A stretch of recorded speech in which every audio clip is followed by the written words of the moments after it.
বর্তমান সরকারি শিক্ষা ব্যবস্থার ভূয়সী প্রশংসা করলেন রাজেন্দ্রপুর উচ্চ বিদ্যালয়ের প্রধান শিক্ষক মোহাম্মদ আলী আকসার। বর্তমান সরকারের শিক্ষা ব্যবস্থা নিয়ে সন্তোষ প্রকাশ করেছেন। মাননীয় শিক্ষামন্ত্রীকে বিদ্যালয়ের সকল শিক্ষকের পক্ষ থেকে অসংখ্য ধন্যবাদ জানান। বিস্তারিত রাজু আহমেদ তাইজুলের প্রতিবেদনে। রূপসী বাংলা টিভি। আমি রাজেন্দ্রপুর উচ্চ বিদ্যালয়ের প্রধান শিক্ষক মোহাম্মদ আলী আসগর। বর্তমান শিক্ষাপটে বর্তমান অবস্থানের পরিপ্রেক্ষিতে বিশেষ করে মাধ্যমিক শিক্ষায় একটা যুগান্তকারী পরিবর্তন করার জন্য আমাদের মাননীয় শিক্ষামন্ত্রী উদ্যোগ নিয়েছেন। সেজন্য আমাদের পক্ষ থেকে ওনাকে ধন্যবাদ জানাই।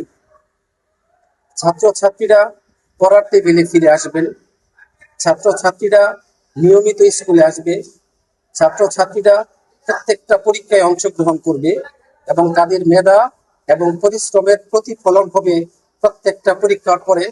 এ ধরনের যে উদ্যোগগুলো সরকার নিয়েছেন সেজন্য আমরা তাদেরকে ধন্যবাদ জানাই।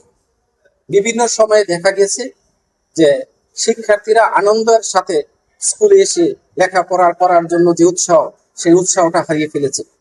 বর্তমান পরিপ্রেক্ষিতে শিক্ষকগণ অত্যন্ত পরিশ্রম করে শ্রেণীর কক্ষে তাদের পাঠদান পদ্ধতি অব্যাহত রাখছে।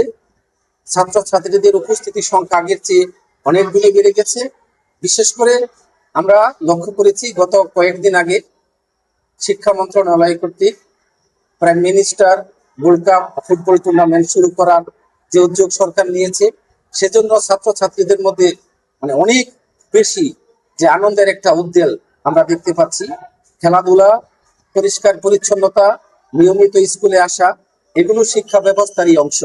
এই অংশ হিসেবে এগুলো যদি অব্যাহত রাখা হয়, আমার বিশ্বাস যে বর্তমান শিক্ষা মন্ত্রণালয়ের অধীনে বিশেষ করে আমাদের মাননীয় শিক্ষামন্ত্রী যে উদ্যোগগুলো নিয়েছেন সেগুলো যদি সফলভাবে আমরা সুসম্পন্ন করতে পারি, এবং এগুলো সুসম্পন্ন করার জন্য সেনাপতি হিসেবে প্রত্যেকটা স্কুলের শিক্ষকগণ গুরুত্বপূর্ণ ভূমিকা পালন করবেন এবং সৈনিক হিসাবে এই যুদ্ধে ঝাঁপিয়ে পড়ার জন্য শিক্ষার্থীদেরকে উদ্যত আহ্বান জানিয়ে আমি আমার কথা শেষ করছি। ধন্যবাদ সবাইকে।